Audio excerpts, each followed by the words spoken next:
Pues este va a ser un diálogo un poquito a dos voces con mi compañero. Ajá. Hola. ¿Escucha bien? ¿Sí? Listo, ¿cómo estamos? ¿Cómo va todo? Buenos días. Un poquito de frío, ¿no? Bueno, pues nada, nosotros nos presentamos, mi nombre es Edgar Mayordomo, mi compañero. Buenos días, mi nombre es Michelle Triana, hago parte de la subdirección de promoción de la participación de LIDEPAC. Correcto, y yo hago parte de la Escuela de Participación de LIDEPAC. Pues básicamente vamos a aburrirlos, no mentira, vamos a conversar un ratito con ustedes sobre algo que es muy importante y es, pues, ¿qué es esto de la participación en estos días, no? Así que, como lo decía Lione, pues de cierta manera, esta es una palabra y esto es un concepto que va variando en el tiempo, ¿no? Quizá hablar de participación hoy o hablar de participación hace 10 años, incluso antes de la pandemia o antes de la constitución política, bueno, en el paso del tiempo, esta es una cuestión que, aunque está escrita hace mucho tiempo, pues esto va variando, ¿no? Esto va cambiando en el tiempo y esto va tomando un poquito de animosidad a medida que las cosas van pasando. Entonces, esta charla, que la vamos a hacer como en conjunto, va a tener tres grandes preguntas. La primera es, ¿qué es la participación ciudadana?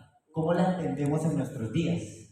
¿Cómo entiendes tú la participación en estos días? Bueno, nosotros podemos tener varias formas de participación, ¿no? Hay algunas generaciones que han empezado a realizar la participación también utilizando estos medios digitales, y las personas que veníamos haciendo una participación mucho más convencional de ir a ciertos espacios, en el momento que se generó la pandemia, pues se nos dificultó volver, digamos, a estos escenarios de participación, y eso mostró un poco estos retos que existen en la ciudad y en el país de cómo poder llevar nuevas formas de participación, pero también nos demostró que existen brechas significativas en medios digitales, y es que las personas que normalmente estamos vinculadas al uso de la tecnología, digamos que consideramos que es algo que es generalizado, que todas las personas pues tienen ese acceso, y pudimos ver la disminución de los procesos participativos de las personas que siempre estaban dentro de los territorios, las personas mayores, las personas con discapacidad, pues vieron restringidas esos procesos de participación, y esto generó también importantes retos, y es empezar a llevar estos procesos tecnológicos a los territorios y empezar a disminuir también las brechas digitales que existen. De acuerdo. Esto ha sido muy importante la participación. De acuerdo. Pues un poco uno parte de la idea, del siguiente, de que participar es un derecho humano, ¿no? ¿Ustedes sabían eso? Claro, eso es clarísimo, ¿no? Pero el papel dice mucho, ¿no? El papel dice mucho, y claro, los derechos humanos son una conquista de la humanidad. Por allá en otros países están diciendo que son más importantes los de unos los de otros. Los derechos humanos son importantes para todo el mundo. Sí, eso de que para unos y para otros, eso es una conquista que siempre tiene que estar viva. Pero esa conquista, esa idea de que es un derecho humano, pues lo que le da vida, como lo dice Michel, es el tiempo, en el momento. ¿Sí? Un poco también se va muriendo si las circunstancias y las condiciones, en este caso lo virtual y lo digital que un poco nos puso, si los derechos no siguen vivos, si no los seguimos activando, en 20, 30 años la próxima generación no se va a acordar de que esto existía. ¿Sí? Por más escritos que estén, pues esto es algo que hay que darle vida desde el territorio, desde lo cotidiano. Por eso, aunque es un derecho humano consagrado en la Declaración Universal de los Derechos Humanos, es un derecho fundamental en Colombia, que está al mismo nivel de la vida, es de primera generación, exactamente. ¿Saben ustedes qué significa eso? Que son estos derechos inalienables que tienen que estar sí o sí garantizados a todos y todas y a todos sin importar cualquier situación. ¿Cierto? O sea que la participación es tan importante como la vida, ¿cierto, Michel? Podríamos decir. Y en democracia más, ¿no? Entonces, aquí unas palabritas: incidencia, tomar partido, gestión, decisión, elección. ¿Cómo se traduce esto en el territorio? ¿Qué es participar hoy en día en los territorios, Michel? ¿Qué podemos pensar? ¿Qué podemos decir? Hemos visto que existen varias formas de participar, pero también de representar a diferentes sectores poblacionales, y es que de lo que se ha encargado el distrito, el movimiento social, es empezar a mostrar que los procesos de participación y sobre todo digamos que en una institución como el IEPA se veían muy enfocados hacia las cosas de acción comunal. Pero también se empezó a hacer evidente que existen muchos grupos sociales que exigen procesos de participación y que esos procesos de participación implican unos reconocimientos en instancias, también implican presupuestos, implica logística y personal humano pues capacitado para llevar a los territorios pues, estos procesos de fortalecimiento. Entonces, en los procesos de base comunitaria, en los procesos sociales, artísticos, culturales, pues hemos visto que en Bogotá se ha expandido estos procesos de participación y tenemos el fortalecimiento y la creación también de nuevas organizaciones de mujeres y organizaciones de mujeres que no solamente se piensan en temas de mujeres, sino que también hacen articulación con otras necesidades. Entonces, hay ahora organizaciones de mujeres que son cuidadoras, hay organizaciones de mujeres que se piensan el tema del medio ambiente, hay organizaciones de mujeres que se piensan el tema de la paz, porque es un tema transversal que atraviesa también violencias hacia las mujeres, hacia sus hijos, hacia La sus salud, hijas, ¿no? el tema de la salud, pero también hemos empezado a ver otro tipo de organizaciones que hace unos 4 o 5 años no teníamos digamos, como referenciados o no pensábamos que ese tipo de necesidades se podían convertir en una organización y podemos ver que ahorita hay organización de biciusuarios y de biciusuarias que incluso ahorita hace una semana estuvimos en el Consejo de Participación en que pues, yo hago parte también en representación del sector LGBT. Las personas biciusuarias nos decían es que ya no somos biciusuarios y biciusuarias, ahora somos movilidad activa, porque también están las personas que montan patineta, también están las personas que, digamos, que se desplazan en medios alternativos que no son solamente la bicicleta, y nosotros como biciusuarias y biciusuarios que estamos en este espacio pues no los estamos representando. Entonces, digamos que cada vez ese abanico se está haciendo mucho más amplio, tenemos ya organizaciones de grupos étnicos, que dentro pues, de esa diversidad que nos comentaba la compañera, pues a veces se nos olvida que también la perspectiva interseccional hay que tenerla muy presente y es tener enfoque donde se haga reconocimiento de las comunidades negras, afrocolombianas, raizales y palenqueras, también de las comunidades indígenas, y pues esto ha implicado un reto a la participación, y es una ciudad que siempre se estuvo pensando en la participación en lugares convencionales, pero que ahorita estamos viendo que existen diversas manifestaciones y que aunque nosotros hablemos en esa constitución del 91 que somos una sociedad pluriétnica, multicultural, entonces estamos hablando de la diversidad, pues realmente no nos estábamos pensando esa diversidad. Entonces, en el caso de Bogotá podemos tener unos grandes avances, unos importantes que todavía falta bastante llegar a otros lugares donde se pueden generar procesos de participación, donde se pueden hacer procesos de incidencia, pues en el país todavía más. Genial, sí, porque al final, y eso es muy claro, uno se queda con la idea de que la participación es que todo el mundo tiene derecho a acceder a las instancias de poder, pero ese todo el mundo es muy corto, ¿no? Es como un sujeto, un ciudadano, una persona que pareciera que no tiene rostro, como si todos fuéramos iguales, como si todas las personas fuéramos iguales.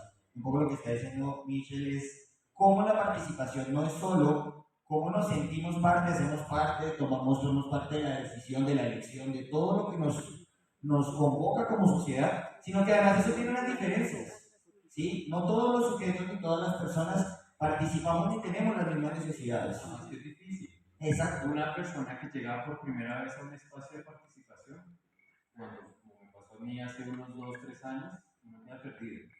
Y es que cuando está en esos espacios de participación, como la gente lleva mucho tiempo, empieza a utilizar un lenguaje que uno no entiende. Siglas, ¿no? Un montón de siglas. Las siglas, Sí, como, ¿y las eso siglas. qué es? ¿Y eso cómo funciona? O empiezan a hablar de entidades.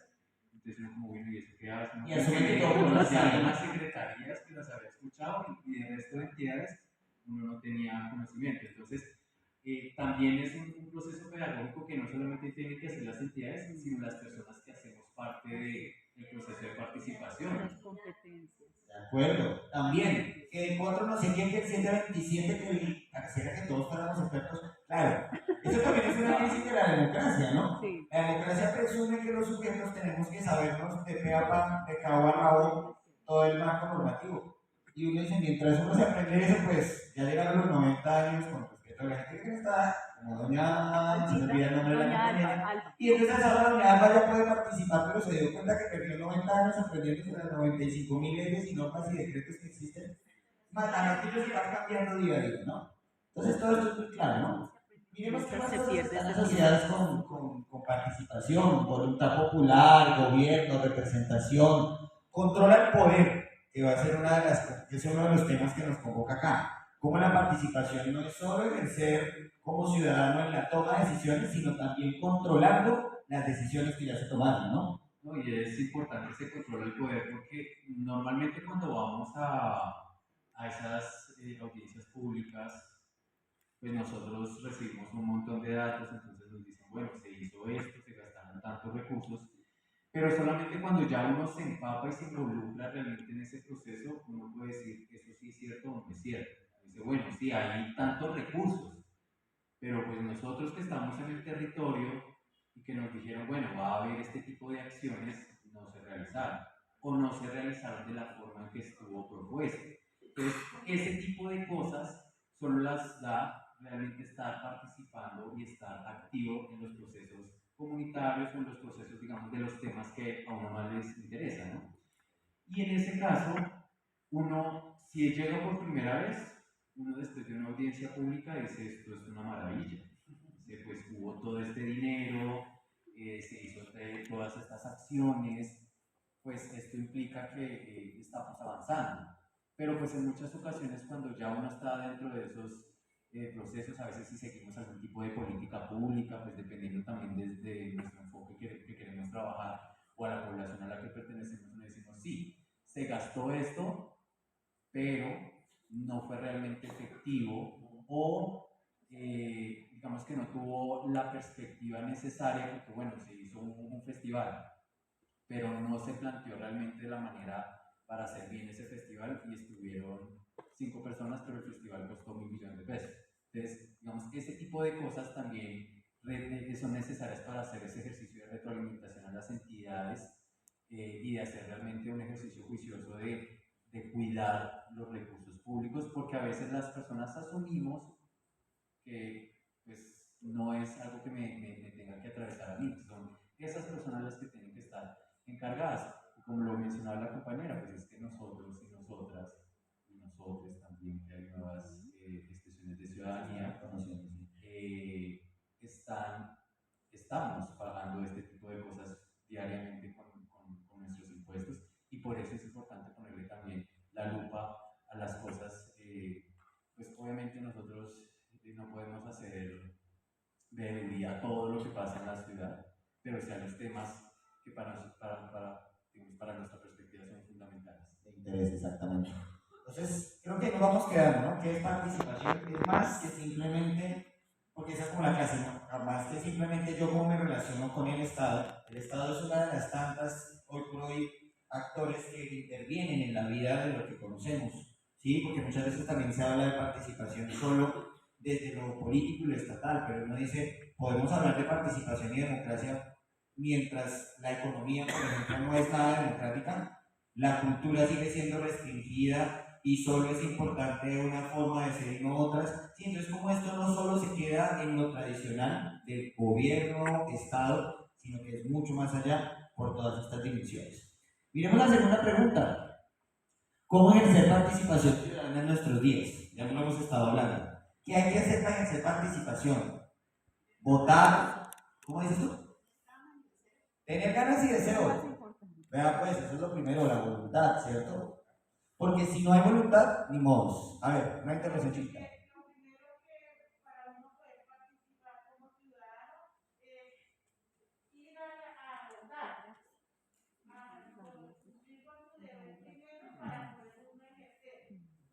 Listo. O sea, que todo comienza por votar. Y si alguien decide no votar o no pudo votar, ¿se quedó?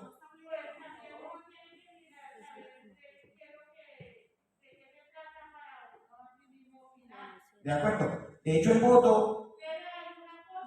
Ajá.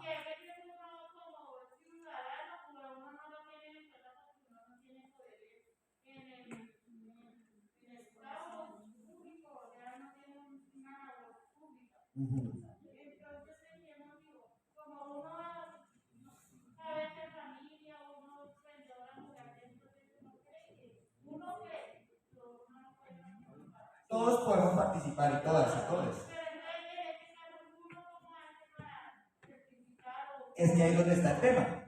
Creo que esa palabra todas y todos podemos participar a veces se queda muy corta en el camino. Lo que uno tiene que buscar es ver cuáles son las minucias que hay dentro, ¿no? Porque lo que dice, ¿cómo es su nombre? Doña Claudia dice, claro, yo no tengo el poder ni el reconocimiento, aunque la Constitución dice que todos tenemos poder simplemente por ser ciudadanos y ciudadanas. Pero entonces aquí es donde está el cuento de que esa igualdad que habla la ley ya en la realidad a veces no es tan cierta. Y en medio de ella tenemos que movernos. Bueno, y una cosa muy importante es, sobre todo, hacer incidencia. Y es que como somos una sociedad tan diversa, aunque uno quiera tener una perspectiva lo más amplia para recorrer a la mayor cantidad de sectores, a veces se nos olvida pues algunos grupos, porque no los tenemos muy presentes. Y es importante siempre tener ese ejercicio de incidencia, y es que, claro, puede que en el papel estemos como población, pero no siempre tiene que estar tocando y decir, nosotros también estamos. Y en los escenarios, por ejemplo, de mujeres, o en los escenarios de grupos étnicos, de personas con discapacidad, cuando no están, se nota esa falta de perspectiva. Y es que en los diferentes espacios, sean de consejos, de mesas locales, cuando no está esa persona y se está trabajando un tema fundamental, queda como mucho ese proceso, falta, queda cortada. Nosotros a veces en el espacio, pues, hago parte del espacio de sectores sociales del Consejo de Cultura, estábamos muchos grupos poblacionales que digamos que nos sentíamos representados y representadas en ese espacio, pero empezó a llegar una persona delegada del grupo de artesanos y decía es que nosotros no estamos representados y nosotras no estamos representadas realmente en el consejo ni en las acciones que hacía la secretaría, porque están viendo la cultura desde estas perspectivas de personas que han participado y han hecho incidencia, y son las personas que al momento de tomar decisiones muchas dicen si yo no estoy, yo no avalo, y también hacen alianzas con otros grupos de decir, bueno, o sea, no me dejen a mi sector olvidado, pero las personas que hacen artesanía decían, a nosotros y a nosotras nos están dejando relegados por los productos chinos. Entonces, acá están trayendo un montón de cosas que se supone que son locales y no se está aportando realmente desde el sector cultura a fortalecer las artesanías y las artes ancestrales que venimos realizando por mucho tiempo. Y lo curioso es que todas las personas que hacíamos parte de ese consejo, que todo el tiempo estábamos pensando como, ay, hoy no vino el de grupos técnicos, también hay que mencionarlo, como no habíamos visto antes el espacio de incidencia de las personas artesanas, también teníamos, se nos había pasado el grupo de personas artesanas. Y ahora que la persona pues ha sido mucho más insistente, también las otras personas del consejo es como hay que tener la perspectiva, hay que tener también ese involucramiento de estas personas artesanas. Y así como ha pasado con las personas artesanas en el espacio de cultura, todavía sigue pasando que hay muchos espacios en donde hay nuevas ciudadanías o incluso las ciudadanías que ya se han hecho pues, conocer, pero que por X o Y razón no llegan a ese espacio, esa perspectiva no queda. Entonces sí es fundamental ese ejercicio de incidencia, y también es una labor ética, y es que nosotros y nosotras que tenemos cierto compromiso, pues también tenemos ese elemento ético de decir, bueno, yo estoy haciendo parte de este proceso y estoy representando a una comunidad, estoy representando a una población, y es importante que la perspectiva de la población a la que yo estoy representando quede ahí, porque pues si bien yo puedo estar fortalecido, yo puedo no necesitar de eso más adelante, las personas que vienen en un futuro pues son las personas que van a seguir contribuyendo a ese proceso. Para darle vida a los derechos que incluso ya se han ganado, ¿no? De cierta manera. Lo que dice Michelle es muy cierto. La incidencia es clave porque a través de la participación y la incidencia, muchos grupos poblacionales no solo lograron ser reconocidos, sino se reconoció que estaban en un nivel de desventaja frente al resto simplemente por su forma, por su identidad o por lo que eran. Pensemos que si todas las formas de discapacidad, de movimiento, la comunidad sorda, y en general todo lo que se formó en torno a lo que llamamos o conocemos como discapacidad, no hubiera empujado para decir, oiga, es que nosotros necesitamos, no que nos traten como enfermos, como raros, como no, sino que reconozcan cuál es nuestro papel y nuestra forma de ser en la sociedad, no tendríamos política pública del tema, no tendríamos una, unas condiciones, primero estatales, para que esta población de una u otra manera sea reconocida y sea atendida, pero dos, que la sociedad pueda generar los cambios culturales necesarios para entender y para poder vivir de manera colectiva. Y ni hablar de lo que, a propósito del 8M, han hecho las mujeres, y ni hablar de lo que han hecho o hemos hecho las personas LGBTI, ni hablar de lo que han hecho las personas racializadas o que pertenecen a un grupo étnico. Entonces, en general, es como todo esto. Esta Argentina que estamos viendo acá es precisamente porque sale la pregunta, bueno, entonces participar, ¿qué será? Votar, estar en una instancia, venir acá el sábado a las 10 de la mañana, 8 de la mañana a hablar de veedurías, es hacer parte del Copaco, ¿qué es? Entonces nosotros aquí hacemos una diferenciación porque podemos decir es todo y es nada. Sí, entonces a todo lo estoy participando, pero si todo es participación, entonces cambiemos la palabra vida por participación. Para un poco darle menuncia a esto, pensemos en que la participación tiene dos grandes tipos de formas. Formas mucho más, valga la redundancia de la palabra, muy formales, que están establecidas en una norma, que para poderlas realizar, pues hay un procedimiento establecido. Ahí está el voto, está un poquito pequeña la letra, perdón.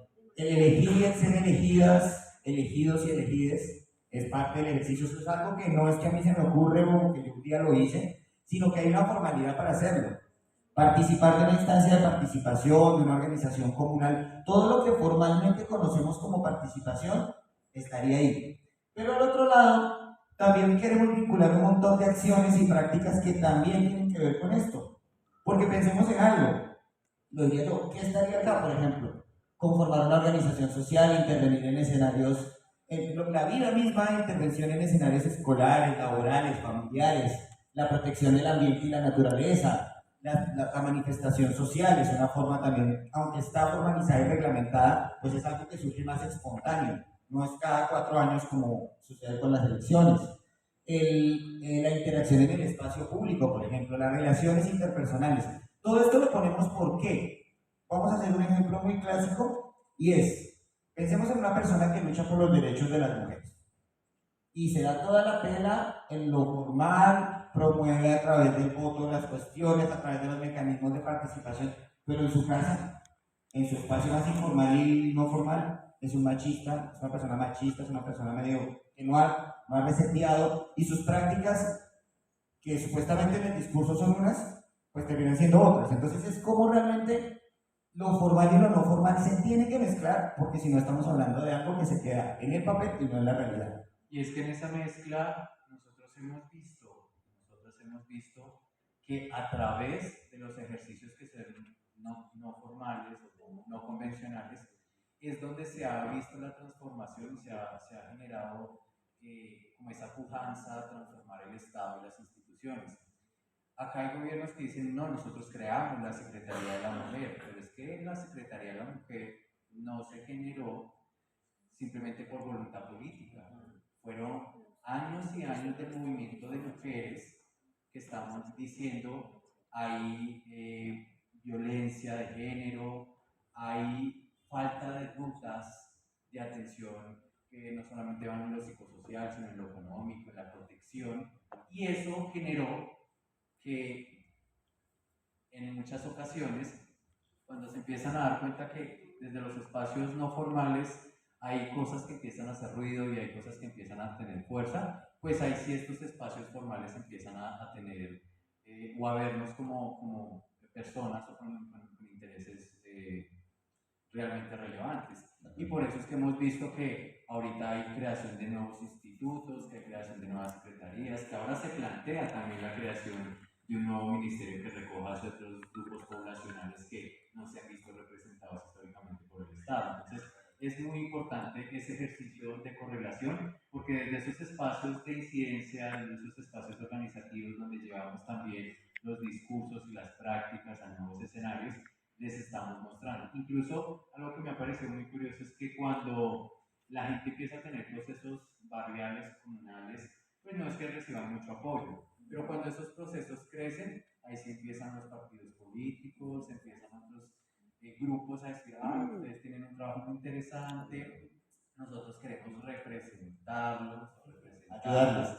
y llevar a estos escenarios de discusión lo que usted ha empezado a realizar. Entonces, hay personas que lo han sabido manejar y decir, bueno, sí, también ese escenario político es importante, puede generarse transformaciones que no solamente estén en mi comunidad, sino que puedan llevarse experiencias a otros lugares. Entonces, pues dicen sí. Hay otras personas pues que quieren seguir manteniendo su tema de autonomía y es también totalmente válido. Listo, pues nada, formal, no formal, pensemos que, porque siempre ha sido una discusión, ¿no? Entonces uno vota y ya me quedé ahí, no. Hago parte del Copaco y ya me quedé ahí, no. Es pensarse que esto es darse la pela frente a la institucionalidad, frente a lo formal, frente a lo que está establecido, digamos, para poder participar, pero también pensar que esto es en el cotidiano, en el día de vivir y en mis relaciones personales. Entramos al último, control social. El tema de la veeduría, que es algo que nos convoca. En el tema normativo, pues nosotros vamos a encontrar que tenemos la ley 850 del 2003 y vamos a tener la ley 1757 del 2015, si no estoy mal. Sí. Pero también tenemos algunas normativas a nivel distrital, como lo van a ser el acuerdo 878 y el acuerdo distrital 852. ¿Y por qué es importante el ejercicio de veeduría? Las personas a veces se preocupan cuando ven, digamos que consideran que los eventos o los procesos son exitosos cuando está totalmente lleno, pero a veces en los procesos de representación lo que no se entiende es que una persona que está sentada ahí no representa solamente a esa persona que está ahí sentada, sino que representa procesos colectivos, representa procesos que no solamente es esa persona, sino que también pues está llevando la voz de muchas otras, y esa persona es la que se vuelve la encargada de reproducir en sus territorios o en sus espacios locales organizativos lo que se está discutiendo. Entonces, es importante los procesos de participación y es importante ese ejercicio de control, sobre todo pues en los temas que a uno más les interesan, uno estar mirando cómo revisar los derechos de petición, en información, en estar buscando esas estrategias de pues, ir a esos lugares donde se hacen las revisiones de cuentas, de ir a los espacios donde se supone también que se están generando pues esa inversión de recursos, y estos procesos de veeduría ciudadana, ¿por qué se dan? Y es que Colombia tiene un sobrediagnóstico de corrupción, y esos sobrediagnósticos de corrupción también han demostrado que hay un tema de desinterés por la participación porque consideran que no se genera pues un gran impacto, pero es gracias a las veedurías ciudadanas que muchas entidades y pues muchos funcionarios y funcionarias pues han tenido que empezar realmente a trabajar históricamente, pues que no lo han venido,